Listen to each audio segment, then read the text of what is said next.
Olá, amados, a graça e a paz do nosso Senhor Jesus. Seguimos em nossos estudos em Colossenses. Hoje nós vamos para o capítulo 2, versos de 16 ao verso 23. É um texto que vai falar sobre heresias. Confesso que pensei em pular esse trecho das Escrituras, mas estudando o texto compreendi a importância de compartilhar a esse respeito com a amada igreja. Portanto, queridos irmãos, vamos ao texto.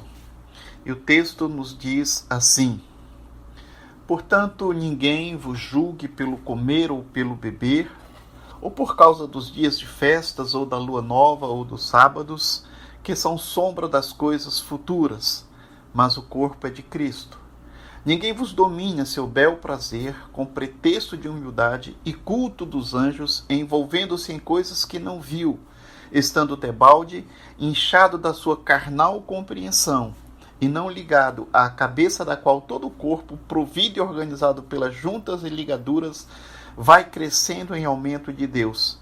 Se, pois, estáis mortos com Cristo quanto aos rudimentos do mundo, porque vos carregam ainda com ordenanças como se vivesseis no mundo, tais como: não toques, não proves, não manuseis, as quais coisas todas perecem pelo uso, segundo os preceitos e doutrinas dos homens, as quais têm, na verdade, alguma aparência de sabedoria em devoção voluntária, humildade e em disciplina do corpo, mas não são de valor algum, senão para a satisfação da carne. Amém? Vamos orar? Pai, nós pedimos que o Senhor mesmo esclareça a nós a Tua palavra e que fale, Senhor, ao nosso coração, enquanto ouvirmos e meditamos nesta Tua mensagem. Nós te agradecemos no nome de Jesus. Amém. Amados irmãos, ervas daninhas são como heresias, ou as heresias são como ervas daninhas. Elas crescem em todo lugar. Como ervas venenosas, as heresias também matam. As heresias, elas resistem ao tempo.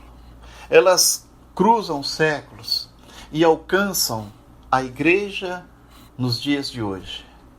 As mesmas heresias ainda ameaçam a igreja hoje. A primeira advertência de Jesus no seu sermão profético foi sobre o engano religioso. E o Senhor Jesus nos diz em Mateus 4, versos 4 e 5, Mateus 24, versos 4 e 5. E ele diz: ninguém vos engane, porque virão muitos em meu nome dizendo: eu sou o Cristo, e enganarão a muitos. O apóstolo Paulo, ele já havia falado aqui sobre o gnosticismo. E agora ele traz outras vertentes desta heresia e que estava atacando as igrejas no Vale do Lico. E vocês se lembram que essa carta ela foi escrita, mas a intenção de Paulo ela quer que ela fosse lida também nas outras igrejas. Nas igrejas de Laodiceia, Hierápolis e, obviamente, na igreja de Colossenses. Paulo vai tratar sobre 3 heresias aqui. Ele vai falar sobre o legalismo, o sincretismo e o ascetismo. Vamos examinar essas heresias que ameaçavam a igreja do primeiro século e que ameaça a igreja hoje. Ao examiná-las, nós não faremos apenas uma viagem rumo ao passado, porque essas heresias elas estão vivas e estão rondando as igrejas nos dias de hoje. A primeira ameaça que o apóstolo Paulo nos mostra aqui é a ameaça do legalismo. Legalismo significa pôr as regras acima de Deus e das necessidades humanas. Legalismo é o estilo de vida de pessoas que acreditam que o cumprimento das regras torna o indivíduo merecedor do favor e da salvação divina. O legalismo, na verdade, é um caldo mortífero que ameaçou a igreja no passado e que ainda perturba a igreja nos dias de hoje. O propósito principal dos falsos mestres era atacar a doutrina da suficiência de Cristo. Eles pregavam que ninguém poderia ser salvo, que ninguém poderia chegar à perfeição, senão por meio dos seus regulamentos legalistas, de que Cristo não era suficiente para nos trazer a salvação. O apóstolo Paulo diz no verso 16: ninguém, pois, vos julgue por causa da comida e bebida, ou dia de festa, ou lua nova, ou sábados. Os falsos mestres legalistas se ocupavam de duas coisas básicas: dietas de comida e bebida e dias sagrados. A igreja de Cristo, meu amado irmão, você, querido, que faz parte desta igreja, você não é prisioneiro de calendários, você não é prisioneiro de dietas.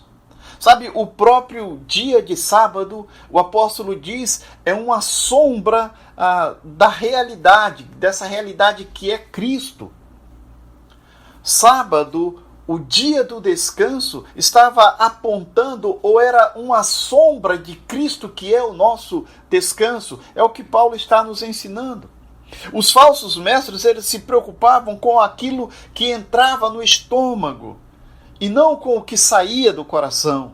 Eles buscavam uma santidade exterior e não interior. Eles cuidavam da forma, mas eles não cuidavam da essência.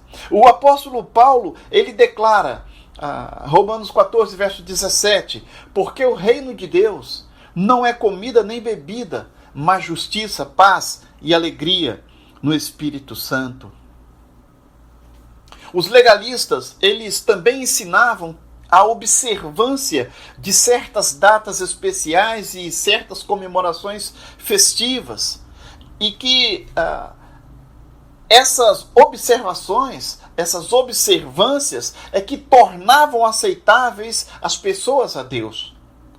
E esse era o principal problema dos falsos mestres.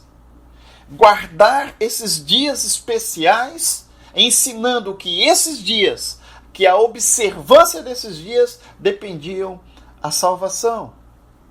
É tipo, se você não guardar no sábado, você não está salvo. Se você comer isso ou aquilo, então você também não está salvo.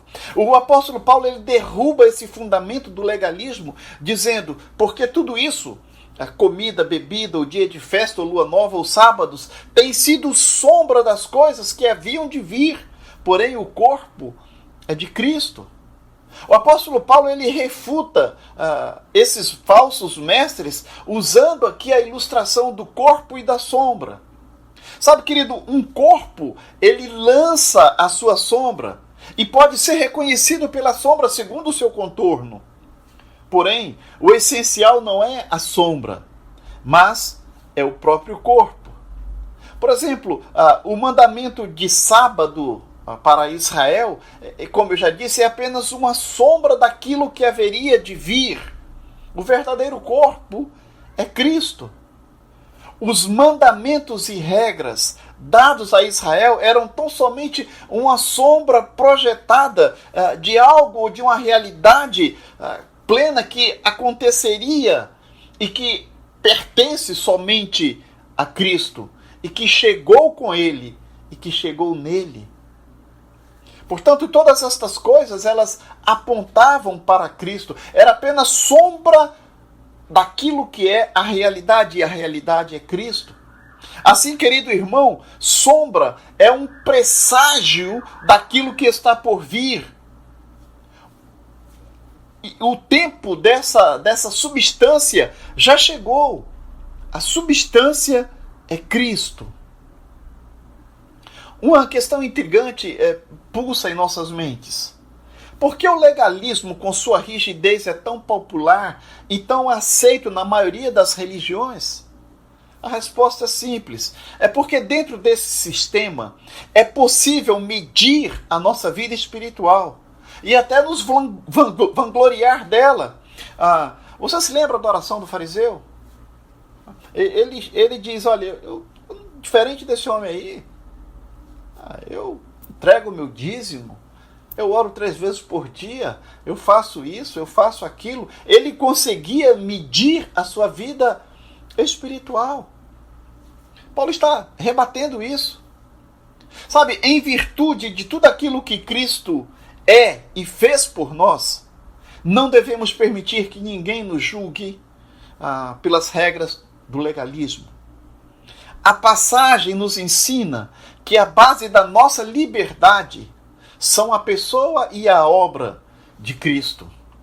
Somente depois que Paulo proclamou que Jesus Cristo triunfou na cruz sobre os nossos pecados, sobre a lei que nos condenava, sobre as forças espirituais que nos acusavam, é que Paulo orienta: ninguém, pois, vos julgue. Sabe, querido, a cruz de Cristo é a nossa carta de alforria. Se morremos e ressuscitamos com Cristo, somos servos dele e não mais escravos da lei. A lei, ela não exerce mais jurisdição sobre um morto. O morto está isento da lei. E agora nós temos, portanto, um novo Senhor, que é Jesus, o nosso Salvador. A segunda ameaça é o sincretismo. Versos 18 e 19. Sincretismo é a reunião de doutrinas diferentes. Agora, essa reunião de doutrinas mantém traços perceptíveis das doutrinas originais. O apóstolo Paulo, ele escreve dizendo assim: ninguém vos domine a seu bel prazer com pretexto de humildade e culto dos anjos, envolvendo-se nas coisas que não viu, estando debalde inchado na sua carnal compreensão.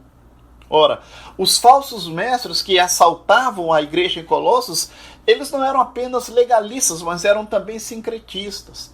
A religião que eles pregavam era uma mistura da filosofia grega, sabe? Misturava a filosofia grega com o judaísmo legalista e com o cristianismo. É isso que caracteriza o sincretismo, essa reunião, essa junção de doutrinas diferentes e que hoje nós vemos em muitas igrejas. Os falsos mestres em Colossos, eles eram profundamente místicos. Eles reprovavam os cristãos por não terem, como eles, uma experiência com o mundo espiritual a parte da palavra de Deus. Não tinham visões, não tinham sonhos. A teologia deles procedia dessas visões e não das Escrituras. Eles adoravam os anjos, espíritos intermediários e não diretamente a Deus por meio de Cristo. Eles davam muito mais valor à experiência pessoal, à experiência subjetiva, do que à verdade objetiva da palavra do Senhor. Eles davam mais valor ao sentimento do que à razão. Não é diferente em muitas igrejas hoje. Sabe, se a pessoa entrar e não sentir aquele arrepio, não sentir aquela coisa, sabe, não tem nada de místico nisso, então não está valendo. O sentimentalismo hoje é muito valorizado e a razão esquecida. Mas o nosso evangelho é de razão, embora haja parte sentimental, mas a essência é a razão. Nós precisamos saber e conhecer o Deus que nós amamos e servimos. O apóstolo Paulo exorta-nos: ninguém vos domine a seu bel prazer.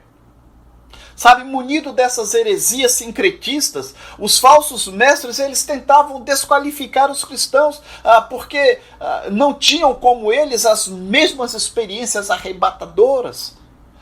Eles se colocavam na posição de juízes, tipo um juiz que desqualifica um atleta e que impede aquele atleta de receber o prêmio. Era assim que eles se colocavam, se posicionavam. E se as pessoas não tinham a mesma experiência, ou se não tinham aquelas experiências espirituais, então não estavam aptos para serem salvos. Hoje, algumas religiões ainda pregam mais ou menos isso. Se você não fala línguas, você não tem o Espírito Santo do Senhor. Se você não viveu ainda essa experiência mística, então você ainda não é salvo. O apóstolo Paulo, ele prossegue dizendo: com pretexto de humildade e culto dos anjos. Os falsos mestres estavam enganados quanto à teologia e quanto ao sentimento.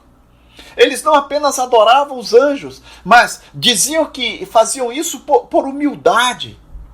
Ora, o apóstolo Paulo já havia ensinado a preeminência de Cristo sobre os anjos, a supremacia de Cristo sobre os anjos, a superioridade de Cristo sobre os anjos. Os anjos são criaturas de Deus e são ministros a serviço de Deus. Salmo 103, verso 20, Hebreus 1, verso 14. E não podem ser adorados como Deus ou no lugar de Deus ou como intermediários para nos levar a Deus. Os próprios anjos, eles não aceitam adoração humana. Apocalipse 19, 10, Apocalipse 22, versos 8 e 9. Adorar a criatura em lugar do Criador, isso provoca a ira de Deus, ao invés de representar a ele qualquer agrado. Romanos 1, versos 24 e 25. Os falsos mestres, eles estavam ensinando que era arrogância uma pessoa tentar ir direto a Deus. Precisavam, portanto, adorar a Deus por meio dos anjos. Sabe, no entanto, essa atitude dos falsos mestres não era uma atitude de humildade, mas uma atitude de presunção. Porque ao desobedecer um preceito de Deus, eles estavam sendo petulantes, arrogantes, soberbos, e não estavam sendo humildes, muito pelo contrário. Quando esses falsos mestres acusavam os cristãos de não serem suficientemente humildes e travestidos de uma falsa humildade, diziam que não eram suficientemente bons para se aproximar diretamente de Deus, por isso eles recorriam antes aos anjos, eles estavam incorrendo, amados irmãos, no mesmo engano daqueles que ainda hoje tentam se aproximar de Deus por meio dos santos, por meio de outros mediadores, como Maria, por exemplo. A Bíblia é clara em afirmar que há um só Deus e um só mediador entre Deus e os homens, Jesus Cristo, o homem. 1 Timóteo 2, verso 5.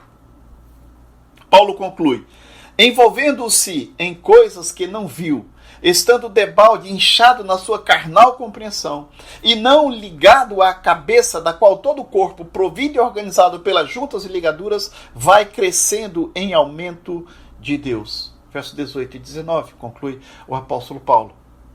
A religião do sincretismo não é bíblica, mas é uma religião mística. Sincretismo é uma heresia. Ele está baseado em visões e não na verdade revelada. Ele está fundamentado na experiência pessoal e não na Escritura. Aquele que cai nesse laço de engano acredita ter visto algo e gaba-se dessa experiência, como diz o apóstolo Paulo, e faz dela o assunto mais grandioso. E se alguém se atreve a contradizê-lo ou colocar em dúvida suas teorias, ele vai responder naturalmente: mas eu tive essa ou aquela visão. E ao agir assim, essa pessoa coloca a sua experiência mística acima da palavra de Deus. E julga-se possuidora de uma revelação especial de Deus e de um conhecimento superior de Deus, muito além das Escrituras. Sabe, querido, o sincretismo, ele cresce nos nossos dias de uma maneira vigorosa. E ao contrário do que parece, sincretismo não é espiritual, mas é carnal. Proclama ser de Cristo, mas está desligado dele. Os falsos mestres arrotavam uma espiritualidade que eles não possuíam. Eles se diziam humildes, mas eram arrogantes. Diziam-se espirituais, mas eram carnais. Eles queriam ser juízes dos outros, mas eles não julgavam a si mesmos. Queriam reprovar os outros e não enxergavam quão longe eles estavam de Deus. O sincretismo é como um corpo morto desligado da cabeça que é Cristo. E como as heresias crescem, o sincretismo também cresce, numericamente falando, mas não é um crescimento que procede de Deus. E sabe, um dos maiores equívocos dessa nossa geração, que é uma geração pragmática, uma geração mística, é a afirmação de que onde existe a multidão, aí existe a verdade. O argumento é o seguinte: se a igreja está crescendo, é obra de Deus. Porque se não fosse de Deus, o trabalho jamais prosperaria. Esse é um raciocínio perigoso e enganoso. Porque tal conclusão está equivocada. Nem tudo que cresce é verdadeiro. Nem todo sucesso procede de Deus. Nessa sociedade embriagada pelo sucesso, o critério na busca da verdade mudou, e mudou de forma radical. O pragmatismo místico, deixa eu explicar isso, é uma corrente de ideias que prega que a validade de uma doutrina é determinada pelo seu bom êxito prático. Isso é pragmatismo. O pragmatismo ele não se interessa pela verdade, aliás, ele tem provavelmente aversão à verdade. Esse sincretismo pragmático, então, busca o que funciona e não o que é certo. Mas ele busca o que dá certo.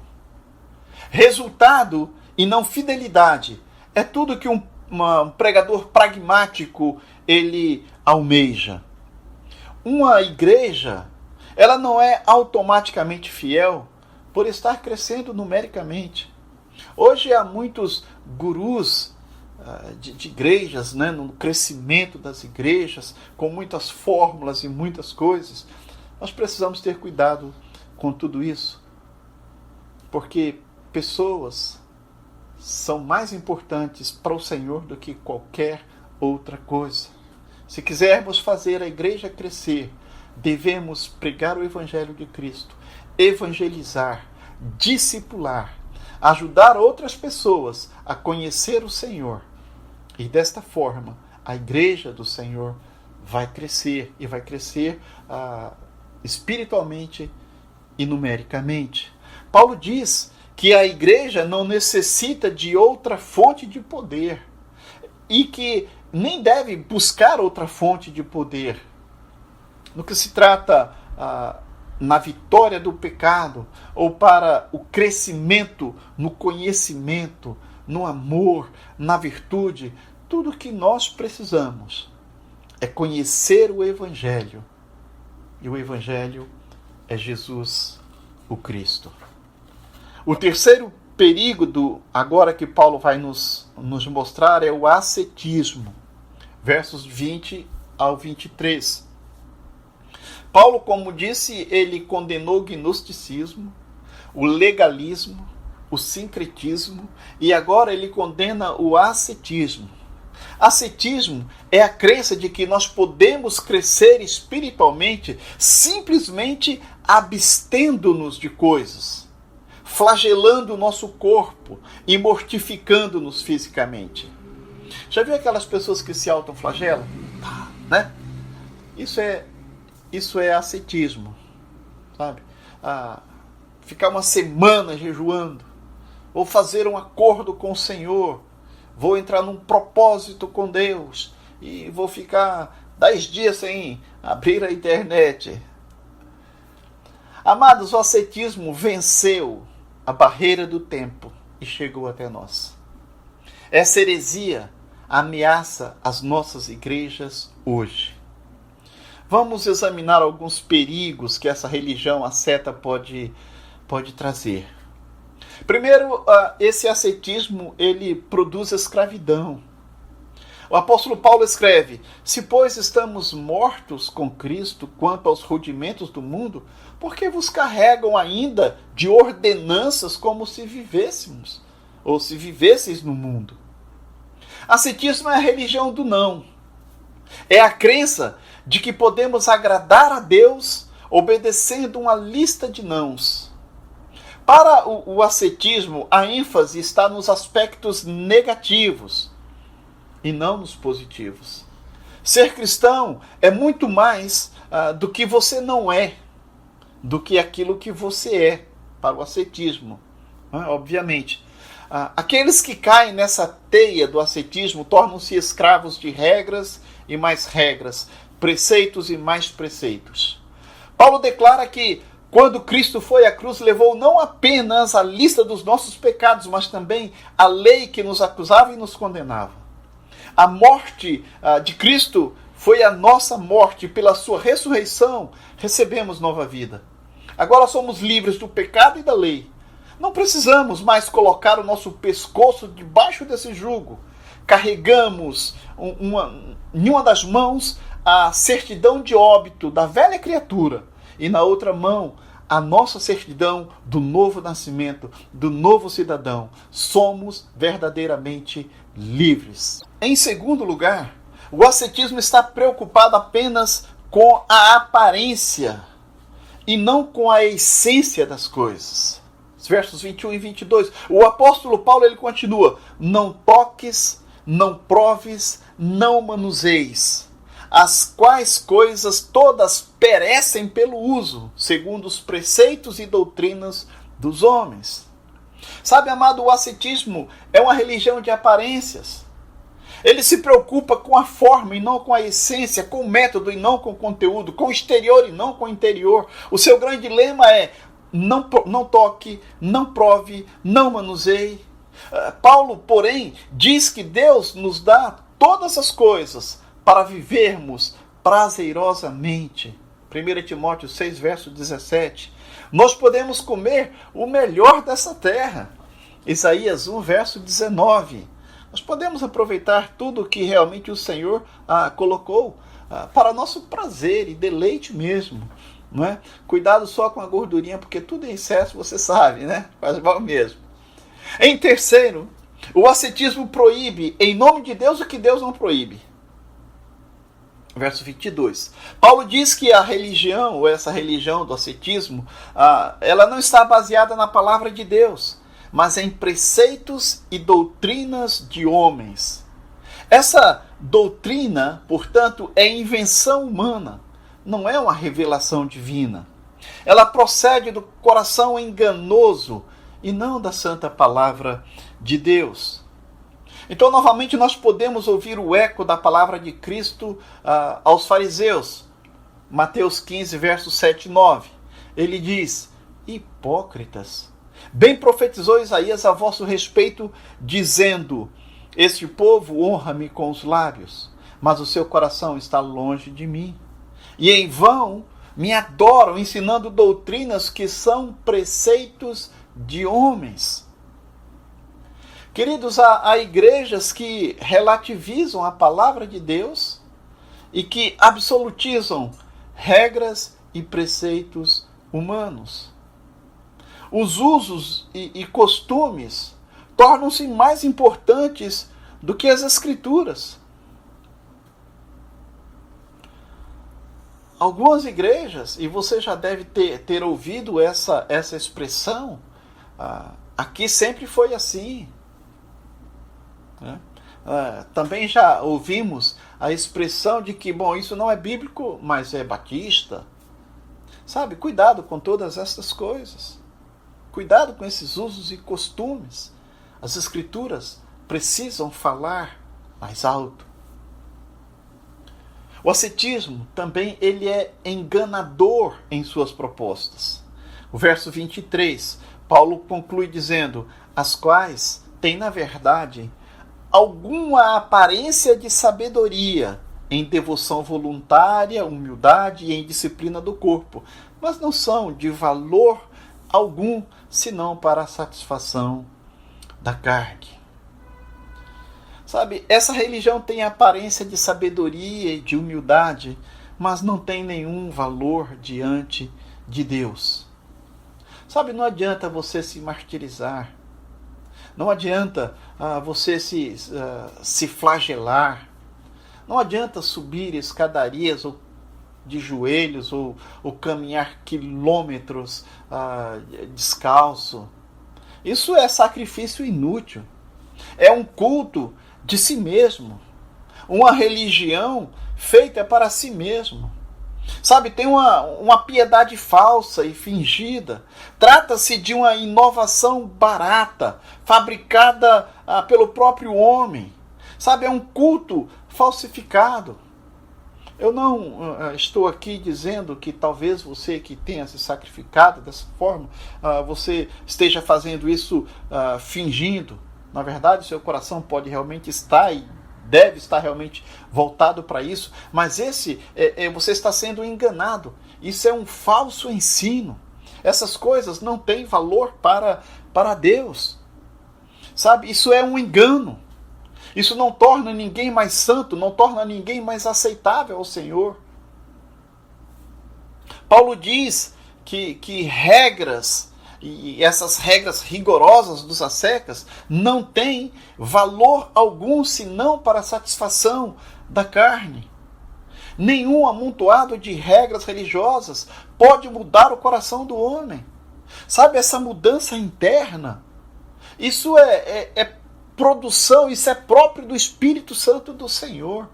Somente Ele consegue mudar o coração do homem. Essa nova vida que a Bíblia diz que nós recebemos quando aceitamos Jesus em nosso coração, esse transplante, essa cirurgia, é feita somente pelo Espírito Santo do Senhor. Somente Ele pode fazer, somente Ele pode transformar, somente Ele pode modificar a nossa vida. Eu estou concluindo. A religião legalista, sincretista, ascética, ela foi clara e terminantemente rejeitada pelo apóstolo Paulo. Em nenhum lugar a carne é tão bem camuflada e tão perigosa quando ela se torna religiosa. A religião das obras nada mais é do que a religião do orgulho. Ela professa humildade diante do mundo, mas essa humildade é falsa, pois ensina uma salvação adquirida pelo esforço do homem. E quando nós fazemos isso, quando nós tentamos alcançar a nossa própria salvação, nós estamos rejeitando dessa forma a graça de Deus. Isso é um insulto para o Senhor. Ele deu o seu Filho por nós. A verdadeira humildade, ela reconhece a total carência, a total dependência da graça de Deus. É um espírito humilde, conforme Mateus 5, verso 3. Sabe, esse espírito, ele não chega diante de Deus batendo no próprio peito, aplaudindo as suas próprias virtudes e exigindo os seus direitos, mas chega prostrado diante do Senhor, suplicando sua graça e sua misericórdia. A verdadeira humildade, amado irmão, ela recebe de bom grado a salvação comprada por Cristo na cruz, em vez de querer abrir um novo caminho para o céu mediante as obras. Porque pela graça sois salvos mediante a fé. Isso não vem de vós, é um dom de Deus, e não das obras, para que ninguém se glorie. Se você tem andado por caminhos diferentes, aprenda e confie em Jesus Cristo. Só Ele pode te dar a salvação. Que o Senhor nos abençoe e tenha misericórdia de nós. Amém.